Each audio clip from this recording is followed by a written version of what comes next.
అమ్మ ఇదిగో నీ కుమారుడు అని తన తల్లితో చెప్పెను. శిష్యుని చూచి ఇదిగో నీ తల్లి అని చెప్పెను. విడిచిపెట్టలేదు తన యొక్క బాధ్యతను. ఆ సమయంలో ప్రభువారి పరిస్థితి ఏ విధంగా ఉంది?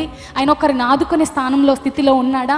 ఆయన శ్వాస తీసుకోవడమే కష్టతరం అయిపోతా ఉంటే, శరీరంలో ఏ చోటు కూడా ఆయనకు ఖాళీ లేకుండా గాయాల పాలైపోయి ఆ మేకుల మీద వ్రేలాడుతూ ఉన్నప్పుడు, అటువంటి పరిస్థితుల్లో కూడా చాచిన చేతులతో సిలువ మీద నుండి కిందకి చూసి తన తల్లి ఒంటరిగా ఉండడం చూసి తల్లిని విడిచిపెట్టలేదు. హల్లెలూయా. దేవుడు మీకు ఇచ్చిన చక్కని తల్లిదండ్రుల పట్ల మీరు ఎటువంటి వైఖరిని కలిగి ఉన్నారు?